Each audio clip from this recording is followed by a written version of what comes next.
Hello and welcome to the August 31st edition of Ukraine Without Hype. I am Anthony Bardaway. This episode will be another experiment, though not with content, but with organization. I've really been wanting to work down to shorter episodes that are easier to release with more regularity. I've come out with some pretty monster-sized episodes these last couple months, and it makes regularity much more difficult. So what I'm going to do is I'm going to make this episode as short as I can while still getting all the information out that I can, and see how long that takes. This is going to be a little game of Battleship of trying to whittle down episode lengths to maybe 40-45 minutes as opposed to a few hour-and-a-half long episodes there. Let's see how this works. It could take some tries. Maybe this will turn out too short. Maybe this will turn out too long. Let's go. And as always, if you would like to support Ukraine Without Hype, you can go to patreon.com/Ukraine Without Hype. And to support our other publication that Romeo and I work at, go to english.nv.ua or patreon.com/nvua to support the New Voice of Ukraine, a major English language publication in Ukraine. And my first word is I do feel like I have to make a correction to some of the content of the last episode.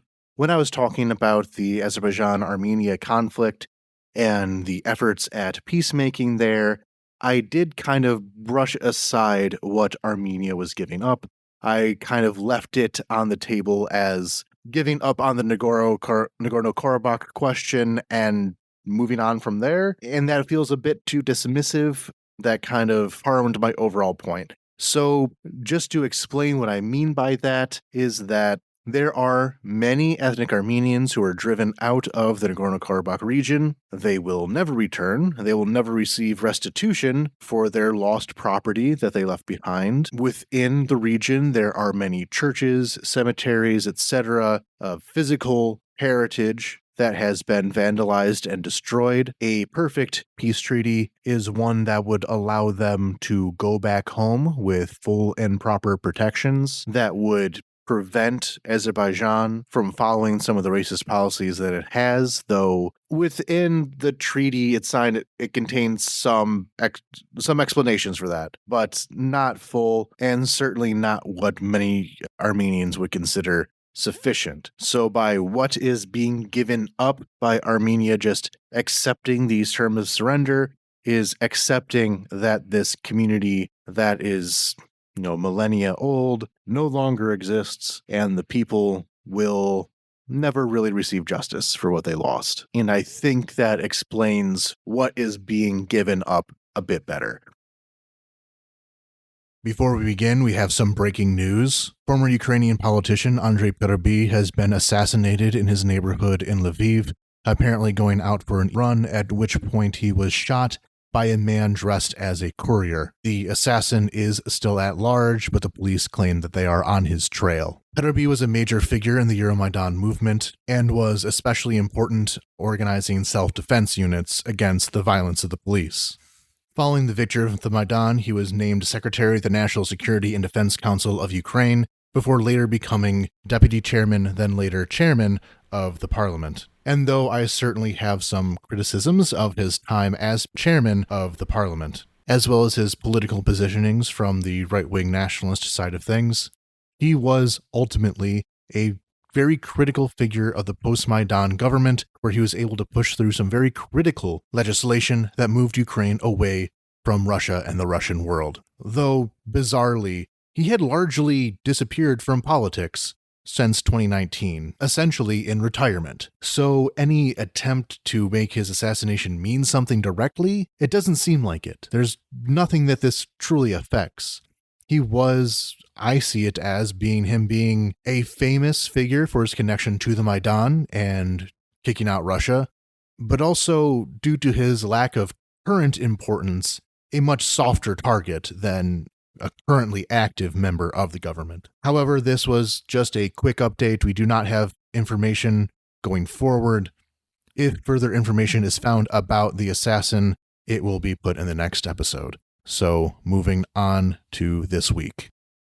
But on to the content of this week's episode. We'll just start off with this was Ukrainian Independence Day. Last Sunday, August 24th, was the anniversary of when, in 1991, Ukraine signed its Declaration of Independence. This was a step in Ukraine gaining full independence. It was later confirmed on December 1st, 1991, with 90% of citizens voting in favor of it, and a majority in all regions, including Crimea, with the full dissolution of the Soviet Union came on December 26th, 1991. So the year 1991 had a lot of referenda and steps towards eventual independence, but Independence Day is the day of the Declaration. Though you can kind of say that about the United States as well. The Declaration of Independence was still followed by years of war, so it is not the final say in things. The one element of this year's Independence Day was quite interesting. In St. Sophia,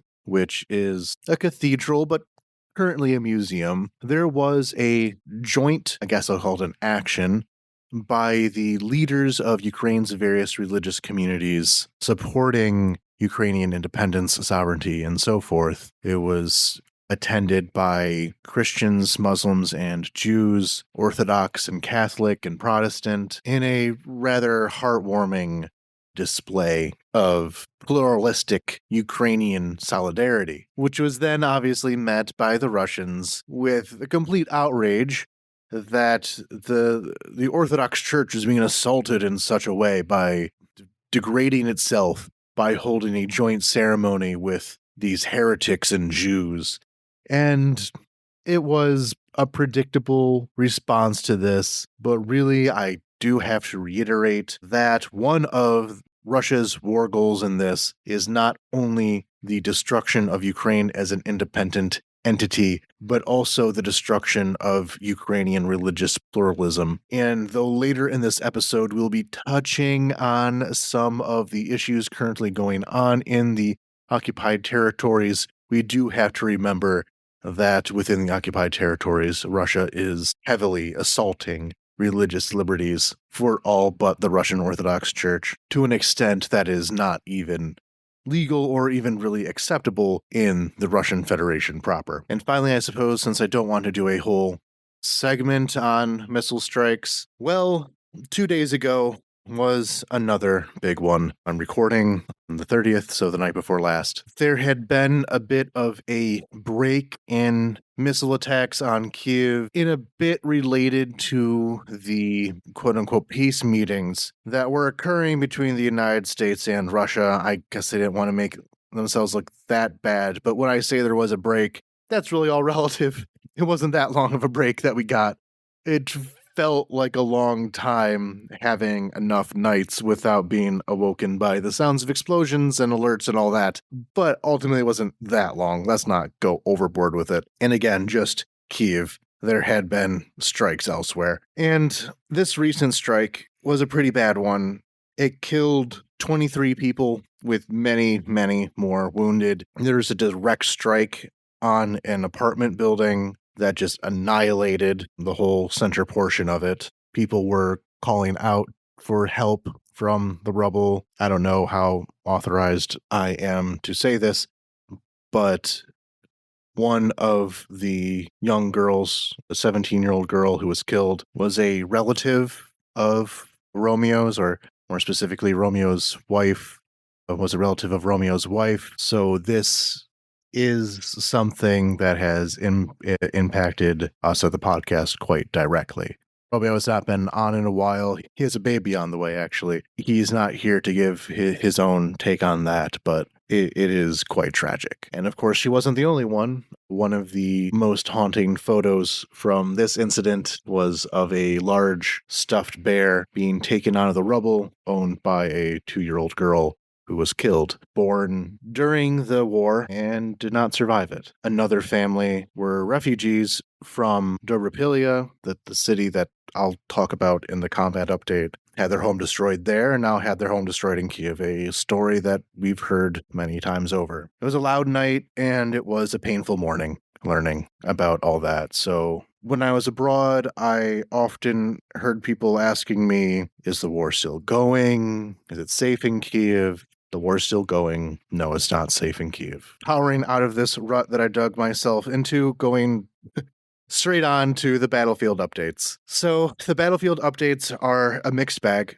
and we'll start with Pokrovsk. So with the siege of Pokrovsk, that is the better news that we're getting out of that. After the introduction of the Third Corps Azov to the Pokrovsk sector, the situation did begin to somewhat stabilize. It's a difficult word to say, stabilize, but has improved compared to the kind of scarily critical situation that it was in a couple weeks back, and it still kind of is.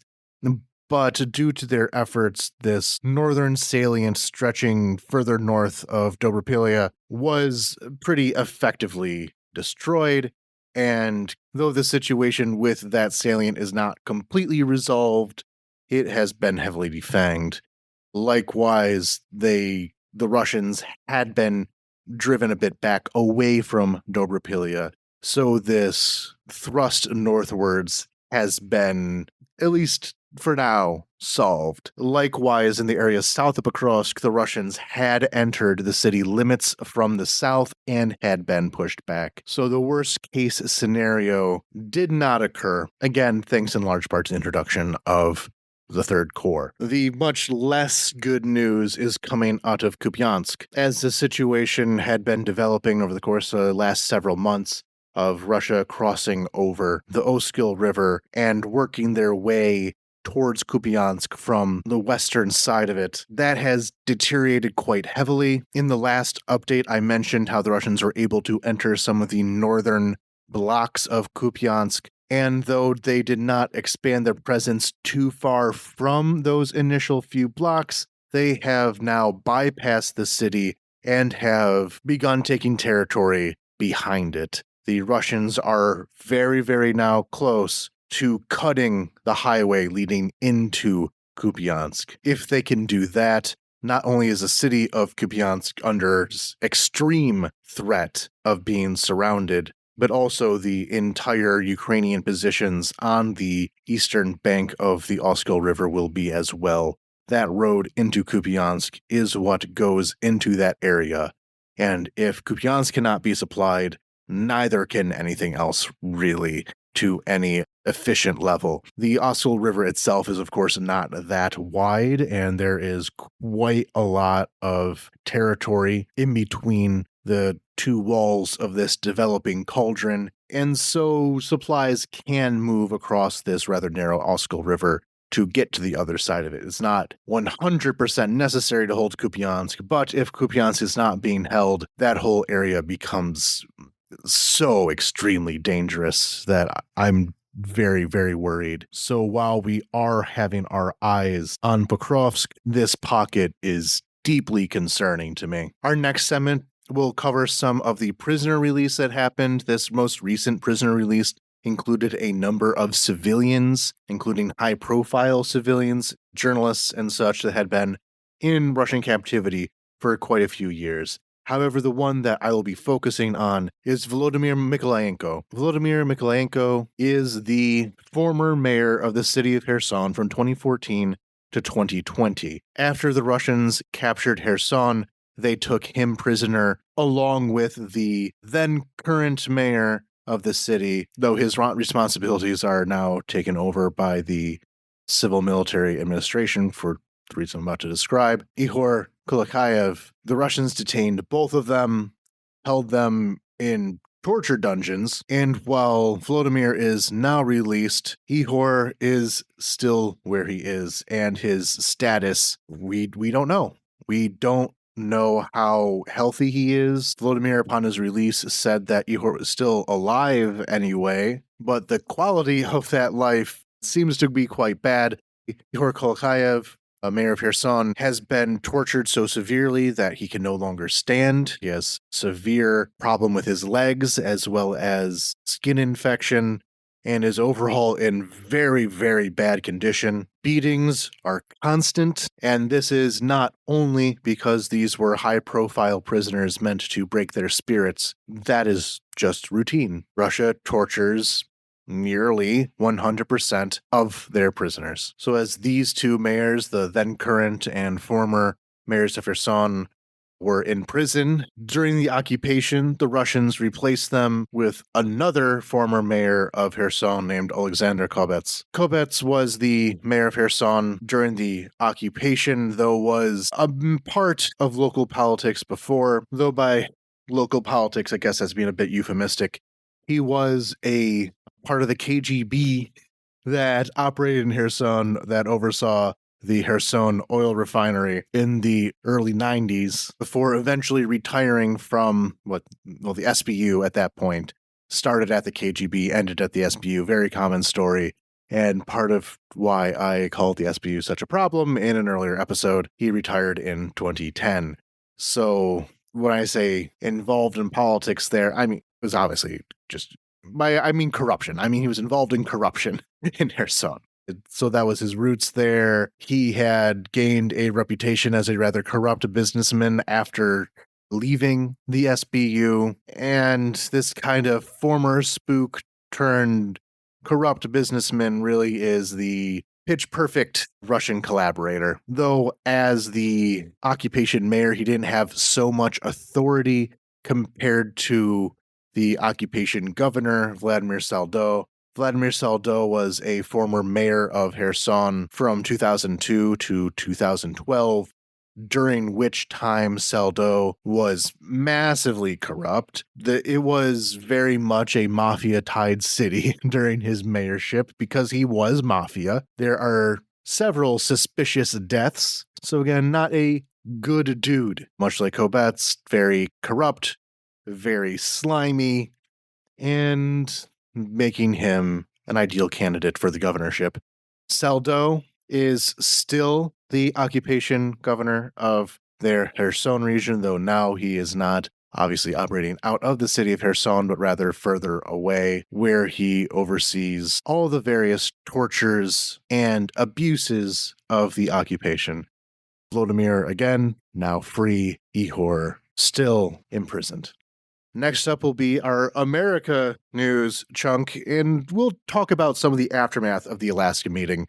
In our last episode, we really focused on what was going on at the introduction of this summit between Putin and Trump in Alaska. We now know the aftermath of it, of the various meetings that occurred between the leaders of the US, EU, and Ukraine since then. Zelensky went to Washington. Lots of Ukrainian politicians are in Washington right now to try to salvage something. But between all that confusion, lots of meetings, yada, yada, yada, ultimately not much happened. The Russians were able to avoid sanctions by running out their 50-day warning time. I don't know. I don't think that was ever real to begin with. So to say that they are able to avoid those sanctions seems like giving Trump too much credit. They didn't exist before. They don't exist now. There is not, and apparently will not, be no new aid from the United States. No new aid, whatever, from the United States. But we know that America will be selling aid again. I don't know what's going on with my formation of sentences right now, but that's kind of how it's being presented in the media. The aid will continue from the US, but it will come in the form of the United States selling weaponry to Europe that Europe can then give in aid. Also known as commerce. America is making money. And we know from some of the leaks from inside these deals is that America will be charging Europe a premium price for these weapons. Unfortunately, some of these systems cannot be found elsewhere, namely the Patriot missile system. So there's no way to really avoid this. And America is the world's largest weapons manufacturer. So you can't really ignore them when you're also going to be asking to buy shells from Pakistan or Egypt or something like that. That will just be the category that America is in now. Yet another country that the Europeans will have to buy from, though that will increase pressure on the Europeans. Let's see if they can follow through on that. And if they follow through on that increased pressure on their internal domestic policies, more money having to be spent on Ukraine, while it is an objective good thing for them to do, will be used by pro-Russian forces within those countries in order to make their cases to the public that Poland or France or somebody is taking money away from their social safety nets to give to Ukrainians. And therefore, if we stop giving that money to Ukrainians, we can get our welfare state back, which nonsense, but it is a talking point which we'll have to be waiting for. Without American aid, more pressure will be on Europe, including on their domestic policies. And we do have to remember that these European leaders will have to take that into account. The pressure will have to be on, but that is what is being pushed up against. But anyway, these follow-up meetings, yada, yada, yada, blabbing, saying nothing of any real critical importance. Ultimately, what it got Russia was that they're able to get this meeting with the United States, and in a video that I made for New Voice of Ukraine, I explained how that has been one of Russia's primary war aims. Russia was able to get that meeting with another superpower and have it look as though these two superpowers are able to decide the fate of weaker and smaller countries, that they are able to negotiate over the head of Ukraine because Ukraine doesn't matter in this scenario. Ukraine can be discussed without Ukraine being present because global powers are the ones who actually make decisions. That is the essence of the multipolar world that they are seeking to create, a 19th century world order where the great powers can divide the world between themselves. The Americans are either too stupid or too in agreement with this world order, and I suspect it's more the second option there, that they're willing to buy into this charade in order to build this Russian narrative that Russia is a strong country, it is an empire, and that any decisions made in the world have to go through Russia as a superpower, and that any agreement made regarding Ukraine will be done between Russia and the United States as part of a broader imperial power-sharing deal. That is what Russia wants. That is what Trump seems like he is willing to give him.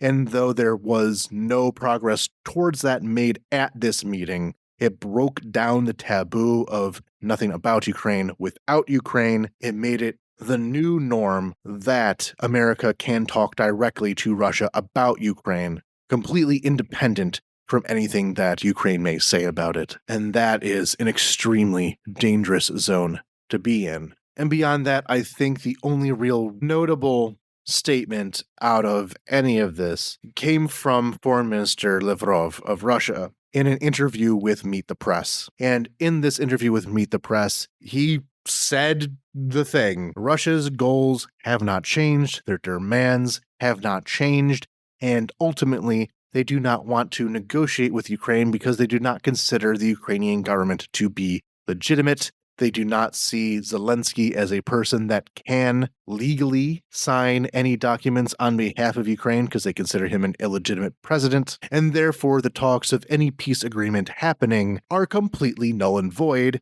because Russia does not consider Ukraine a country that they can sign an agreement with, making any form of negotiation pointless. I want to do a full episode on negotiations. I'll get to it once I catch up with all the things. But beyond that, beyond just this meeting, we have some other news out of the United States regarding other skullduggery that has been taking place. The first one is that good old Elbridge Colby, who we described in the previous episodes as being the person who independently, seemingly, made the decision to cut off aid to Ukraine in the name of saying that America's stockpiles were so low they can't give it to anyone else right now, despite Elbridge Colby being on record explaining that his actual motivations are simply to abandon Europe entirely, including but not limited to Ukraine. But we know that Elbridge Colby has been behind an effort to stop Ukraine from launching long-range missile strikes, and the next segment will counter this idea a little bit. But within these demands made from the United States behind closed doors is that although Trump himself had seemed open to the idea of Ukraine making long-range strikes as far away as Moscow, what was actually going on is that the American administration was trying to stop any of these long-range strikes from happening at all. Again, as a initiative of Colby's, though how the Department of Defense works right now is anyone's guess. It does not seem as though Hegseth is fully behind the wheel. But the other thing that we heard from leaks in the American administration is that they have essentially been trying to do another coup within Ukraine. And this is a topic that had come up in the past, very early on in the Trump presidency. Can't believe I said that line. We're only a couple months in at this point, and I'm already saying early Trump because so much has happened. But earlier on in the Trump administration, we had known that they had really glommed onto this talking point that there had to be elections in Ukraine because Zelensky was too difficult to work with. At the time, it was not fully clear what the Americans had in mind about that, if they foresaw some kind of elections or something. I personally was thinking that Alexander Dubinsky, a disgraced former member of the party of Zelensky's, the Servant of the People, had been really auditioning for the role of who the Americans could put into place, though that seemed to not actually happen. Who the Americans picked was former commander of the Ukrainian Armed Forces, Valery Zaluzhny, who is currently the ambassador to the United Kingdom, that they had been putting heavy pressure on Zaluzhny to take up the role as head of some kind of opposition, of trying to make him the next president, of trying to force some kind of election, or who knows what else kind of plan they had in place to make this happen. So Zaluzhny obviously said no, despite heavy pressures trying to get him to accept it. It almost reminds me of the business plot where a group of American business people, including a member of the Bush dynasty, approached General Smedley Butler to try to get him to launch a fascist coup of the United States, only for Smedley Butler to be, quite famously,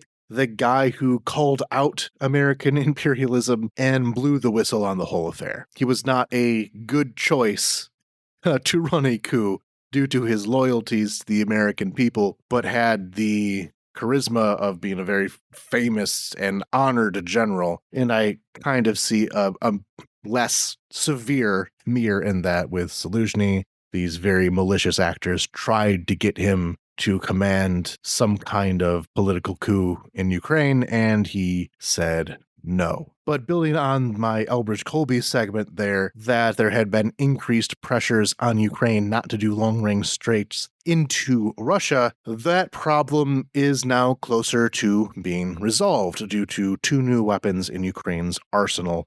The first of these is the Flamingo missile, built by Firepoint, a Ukrainian defense company in Kyiv. The Flamingo missile is quite hefty. It's a bit of a biggin, and with an operational range of 3,000 kilometers or 1,900 miles, putting Moscow well within reach. There had been a bit of a scandal around the company in that some were claiming that they were under investigation for corruption, that they had not been delivering what they had promised to the government, though NABU, the National Anti-Corruption Bureau of Ukraine, has since confirmed that no, they are not actually being investigated for this. So it looked like there could have been a scandal there, but NABU said no, there wasn't. And the other is an update to the Neptune missile. The Neptune might be famous for the sinking of the Moskva, the flagship of the Russian Black Sea Fleet. Well, that has now gotten an upgrade.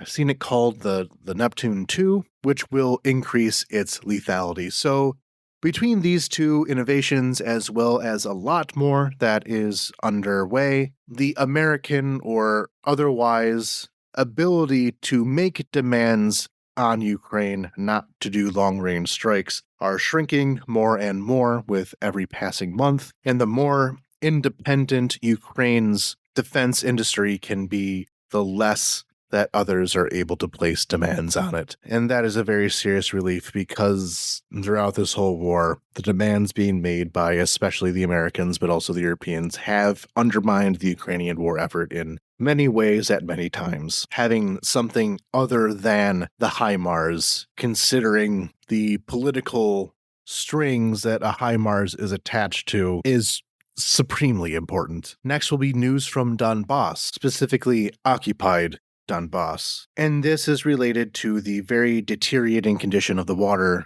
supply within Donetsk, Luhansk, many of the cities within the area. This will be affecting Mariupol, most of the two occupied oblasts there. Since the beginning of the full-scale invasion, the infrastructure in these areas have deteriorated even further, and that's really saying something, since the Russians did not take care of the place in the 2014 through 2022 era. They had already torn out a lot of the infrastructure in those cities. The Russians had already been extremely neglectful of them. There had already been a pretty severe exodus from these regions under Russian occupation before the full-scale invasion. Since the full-scale invasion, just to focus on this one issue, and I think there's a lot more to be said about the many ways in which the occupied areas are being immiserated, but just on this one issue of water, the supply of water in the occupied territories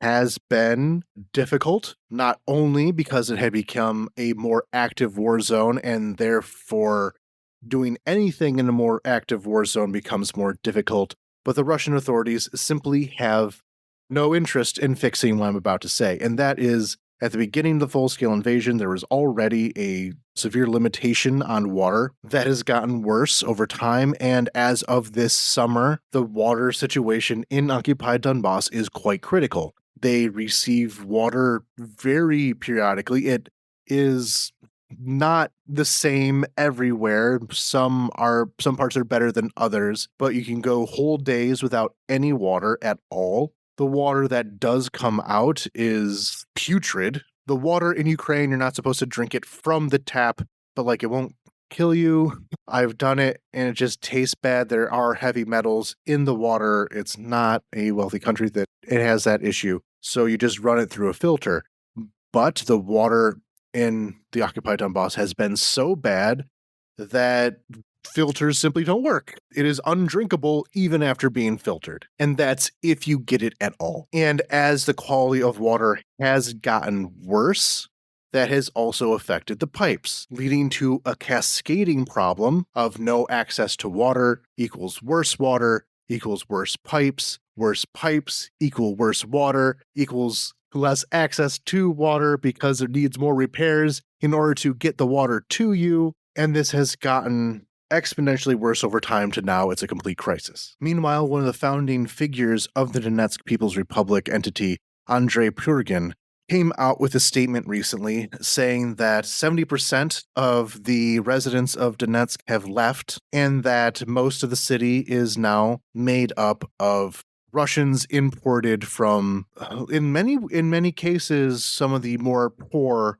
parts of the Russian Federation, the kind of places that you would have to come from in order to see Donetsk as an increase in your standard of living. In addition to this water crisis, pretty much any city service and infrastructure has degraded heavily. According to him, sewage has compounded this water issue because there is so much raw sewage in the city that it has increasingly polluted the water supply even further beyond those other heavy metals and other pollutants. Meanwhile, the head of the Donetsk People's Republic, Pushilin, happens to own a drinking water bottling plant. So why would he care about people having water to drink when he's the one who sells them clean water? That's what it means to be a gangster republic. And now it's very possible that some of these claims from Andriy Purgin have been exaggerated. It is very much a truism that there are no people on the pro-Russian side of things who are more pessimistic, who are more disenchanted with the Russian war effort than the people who started that war effort in the first place. Gherkin, very famously, has been Russia's biggest critic over how stupidly they've been operating this war and of how miserably they have handled the occupation of Donetsk and Luhansk. So some of this may be the inherent pessimism and bitterness that many of that cohort still have, but other information that we get from the occupied territories, from members of the partisan resistance movements that are happening there, what information we get from people who escape, what the prisoners, we do know that this is a pretty accurate description of what's going on there. Which leads us to the next problem that will arise, which is that all this damage to the pipes means that there very easily could not be heating in the winter there. This is now the last days of summer. The cold season is approaching, and the occupied territories, many of them, will not have heating. That is what the Russian world looks like, and that is what the capitulationists want imposed on the rest of Ukraine. Raw sewage, poisonous water, and freezing in winter. Russian world. And among those who would like the rest of Ukraine to be a part of that Russian world, we, as always, return to Hungary. I'm very happy that I made that Hungary episode a few episodes back because it allows me to just point people to it for more thorough explanations for my theories on Hungary, and so I can get more directly into the immediate problems. Now, one thing that we know about Hungary recently is that apparently Trump team had been trying to convince Viktor Orban into dropping his veto on Ukraine joining the EU. Though it's Trump, it's something that is long-term planning, and we know Trump doesn't really do too much with that. So who knows what these convincings actually were. But then came some strikes on the Druzhba oil pipeline. This pipeline, keep in mind, is in Russia. Historically, it had been used to take Russian oil through the territory of Belarus and Ukraine into the European Union, though eventually Ukraine said that it would no longer be honoring its role in this, and that EU countries had to find other routes to obtain their oil and natural gas, preferably from someone other than Russia, but also there are other routes to get Russian oil into the EU. But so keep all that in mind that there are other ways this can happen. Other European countries have been doing a pretty decent job of finding other energy routes and sources. Hungary did not. And so when Ukraine blew up part of this Druzhba oil pipeline, this led to Hungary going on a complete tirade, claiming that Ukraine was attacking their sovereignty, that Hungarian energy independence was under threat, and therefore Hungarian sovereignty was under threat. Now, you may note that an oil pipeline in Russia is not Hungarian infrastructure, but you wouldn't know that from any of the statements they've been making.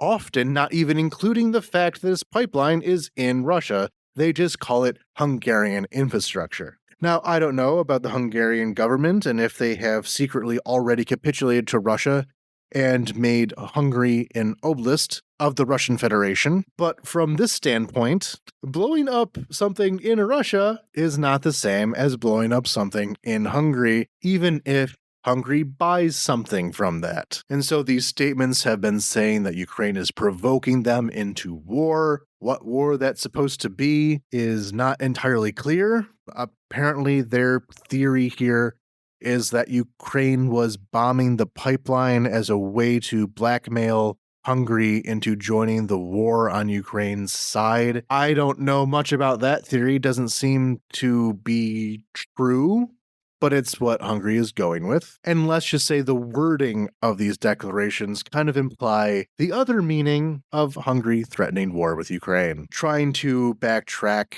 statements and threats that are made largely over social media is not a fun process. I'm not going to go over every single one of these statements, but it is interesting that later on, the Polish foreign minister, Radoslaw Sikorski, got into a bit of a feud with the Hungarian foreign minister, and I'm sorry, this last name has two J's next to each other.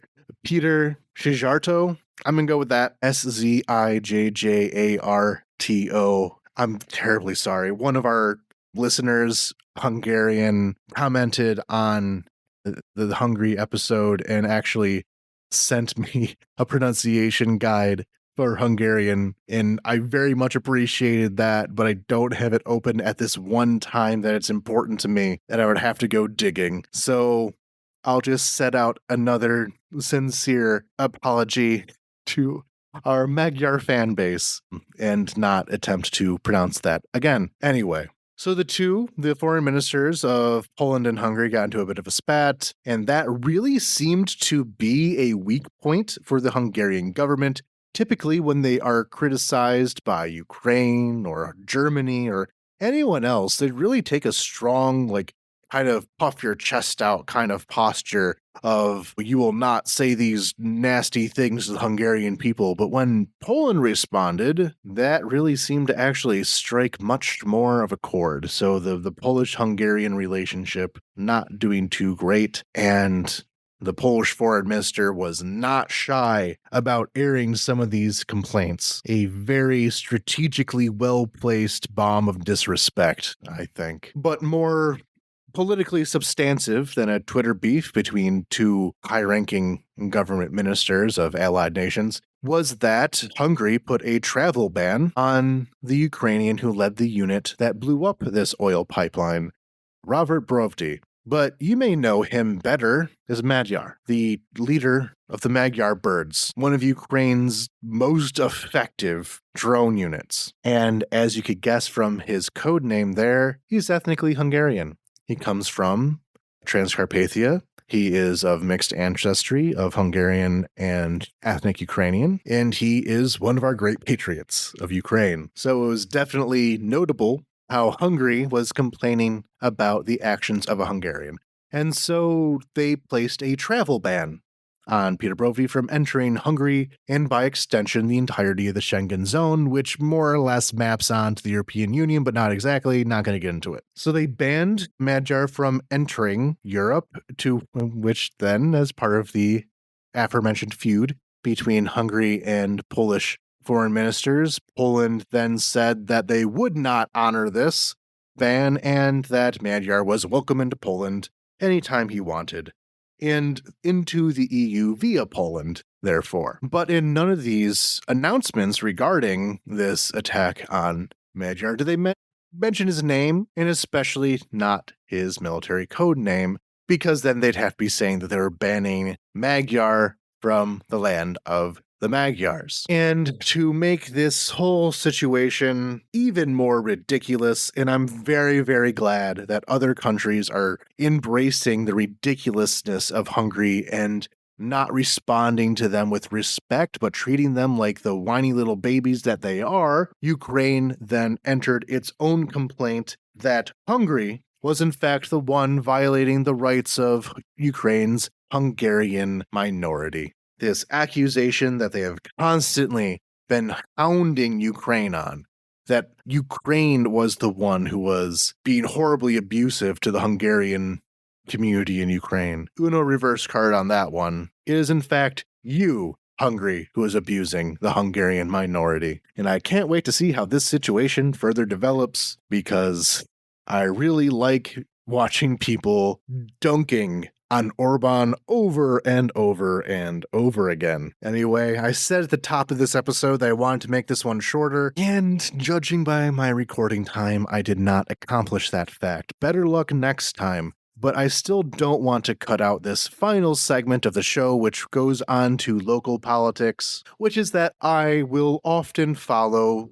local politics, even neighborhood politics in Kyiv. I'm all the local news politics groups that talk about what's specifically happening nearby, the police blotter, all that fun stuff. I want to be cued into what is going on specifically around me, which when you cover national level news, when you cover the war, it's easy to lose sight of the little things. But I want to introduce you to some of these little things that really took my attention, and that is on illegal constructions. Back whenever we did our questions and answer episode, I did get a lot of questions about urbanism in Ukraine, specifically in Kyiv. So that is something that our listenership has been interested in. And after I made the comment in the last episode about protesting illegal constructions, there was further interest expressed on that. So maybe I should do a bit more urbanism on this podcast, maybe. If I get to my goal of shorter episodes that allow me to cover more things, that will be something I'll concentrate on. But here's our urbanism topic.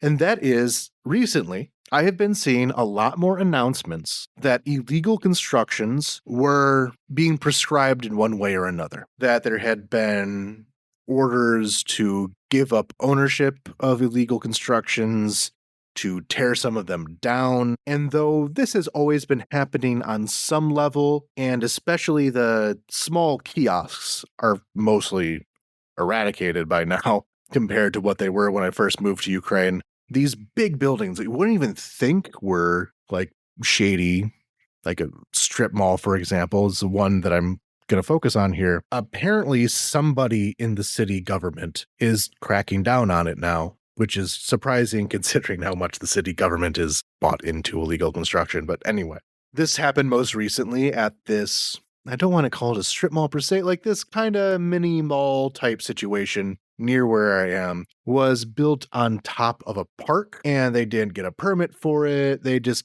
built this mini mall, and the orders have been in place to give it up. Likewise, there was a restaurant in Tarashchenko Park that, again, apparently was built just in the park without any permission, and the orders had come down to get rid of it. Now, I actually quite like that restaurant, so I'm not going to be dropping what it is, but this is not me holding a grudge against this restaurant. I quite like it. It would be nice if they found a way to continue existing. Having that nice restaurant in a park improved the park, I believe. But nonetheless, it was done allegedly, I don't know who's going to sue me for it, illegally. And those are just two examples. There have been a lot more, and in a lot more frequency. And I would like to find out if this is, why this is happening. Is there more pressure on the city government? Are people trying to solicit bribes? Who knows? Though this is something that is often tied up in legal proceedings, these things will not be torn down overnight. They will likely be caught up in all kinds of lawsuits and reviews and so on and so forth for perhaps years into the future. These are not simple, fast, or straightforward legal proceedings, and they may, in fact, end up just with the city taking over really their own property. They are parks. It is city property. They probably have the right to reclaim city property, but who knows, maybe they'll resell it to somebody else. But the most shocking of these is also the smallest. In an area to the south of me, there is a pretty nice mall known as River Mall. And over the last few years, next to River Mall, they have been building up a pretty nice riverfront area, sidewalk, a little bit of a pier there around this little miniature bay type area. But across from that bay is an apartment complex, a very ritzy apartment complex. A very ritzy apartment complex with the good liquor store I go to, by the way. So this is, again, not a grudge against this apartment complex. But one thing that always bothered me is that this apartment complex had blocked off the riverfront that it is adjacent to. There's a gate. And there's something very particular about Ukrainian law about water access. And the laws around water access in Ukraine are quite strict. Ukraine's waterways belong to the Ukrainian people. You are not allowed to stop the Ukrainian people from accessing their waterways, which is why the idea of a private beach is absurd and illegal. There's no such thing, really, as a private beach in Ukraine, despite some efforts to claim places as such. For example, if you go to Odessa, there will be some beaches that will have like a gate and a wall, but if you go around that wall, there will be an entrance to the waterline itself, further down closer to the beach. So if you go to Odessa and it looks like you're being blocked away from a beach, you're not actually. Go around the wall, you can still get to that beach. Now, the private owners of the territory adjacent to the beach are allowed to develop it in some ways. They'll have, if you want to use some of the beach chairs or something, you'll have to rent them out. They're allowed to do that, but they can't stop you from getting to the water. And in fact, if your property encloses stream or something, and somebody wants to fish on that stream, you have to let them. You have to let them go through your property to get to their own publicly owned water resource. There are exceptions to this. If you're a port, you're not allowed into a port. Sorry. If you're a marina, a boat marina, that's just a safety issue. You're allowed to block people off from going to a marina that's private property is there, and you can, be run over by a boat. That's safety. And not just protecting private property, but for your own good as well. If you are basically a water resort, you can claim a level of private property there. If there's a kids camp, you can't just wander into a kids camp on your own because you say you want access to the beach. That's understandable. But other than those things, you can't block it off. And this apartment complex did. And that really bugged me. I knew it wasn't okay. I know the law of water access.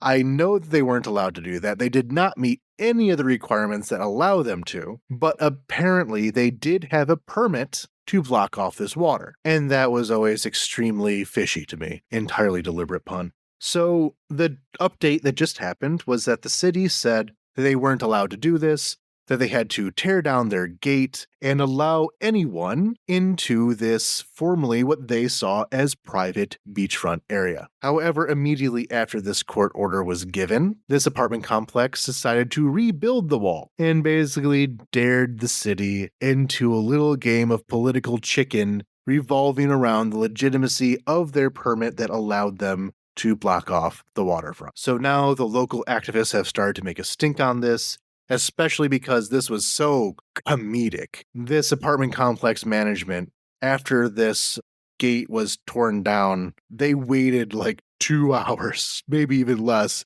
before putting it back together while people were watching. Just brazen defiance of this legal order. So between these stories, there is something happening behind the scenes regarding the topic of illegal construction, and I'm going to try to follow it along. But apparently the fight is happening, and the anti-illegal construction activists are gaining some victories. So that was our segment on zoning policy.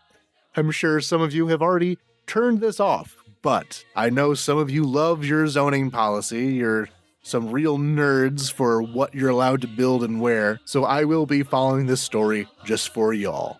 And that will close out today's episode of Ukraine Without Hype. Getting into September, I have a couple more special projects in the pipe that I am excited for. Coming up, I would very much like to do a global news roundup. I feel as though there's a lot happening in the world, and though that is usually outside of what we consider our responsibility at Ukraine Without Hype, I do have a broader point to make about the proliferation of state-on-state conflict that is happening right now. So thank you all very much for listening. Again, if you would like to support Ukraine Without Hype, the best thing you can do is to tell your friends and family about us. If you would like to support us financially, you can go to patreon.com/Ukraine Without Hype and join our group of supporters and join in on our Discord channel.